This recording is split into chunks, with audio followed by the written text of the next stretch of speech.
No niin, tässä olisi tämmönen lyhyt katsaus. Tehdään sellainen kevätpuutarhakierros, että mitä täällä kaikkea näyttäisi olevan ja mitä on talvehtinut ihan hyvin, niin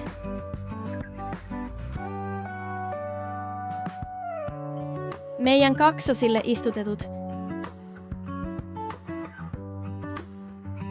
pilari-omenapuut.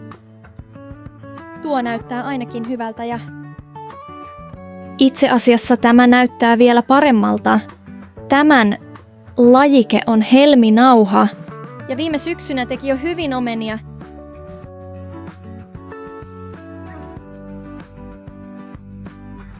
Menestymisvyöhyke on 1-3, mutta tykkään aina kokeilla uutta ja tämmösiä, mitkä saattaisi täällä vaikka menestyä. Ja tää on ainakin hyvin onnistunut kokeilu. Sitten tässä on viime keväänä istutettu päärynä.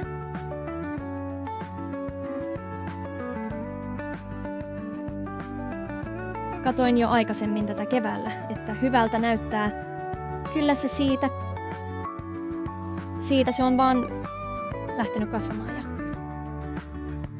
sitten meidän taitaisi olla vanhimpia omenapuita, mitä meillä on. Joka jo yhdessä vaiheessa näytti, että luovuttaa. Mutta siitä se vaan on tämäkin elpynyt. Teki hyvästi omenata. Meidän onnettomat pensasmustikat on siellä. Tästä ajetaan joka kesä ruohonleikkurilla vahingossa päältä, mutta onneksi on toisessakin paikkaa pensasmustikkaa. Tässä on sitten perennaa ja ruusua. Tässä on kanssa näitä meidän vanhempia omenapuita.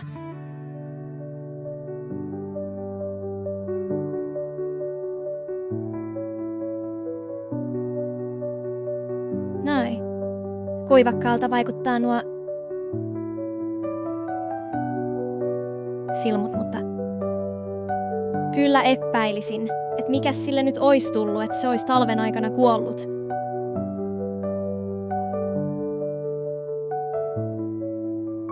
No, eihän sitä tiedä, kun Sanne.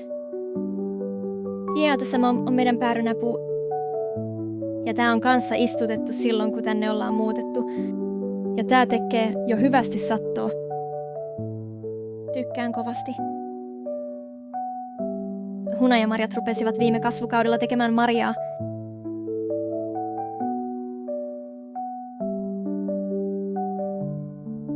On kanssa hyvä kasvi, makea ja erittäin satoisa. Ja sittenhän on tämä kirsikka, saatiin jo muutamia maistiaisia viime vuonna. Kyllä mä sanoisin, että tässä on hyvät nuput. Tai siis nämä uudet silmut.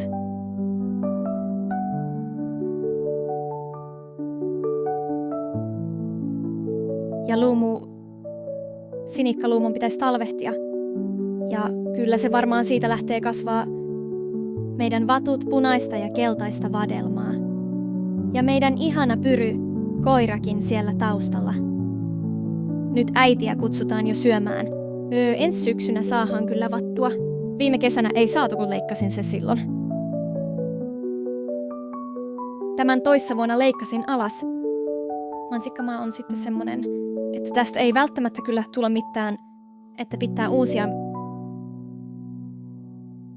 uusia pitäisi koko mansikkamaa. Omat mansikat.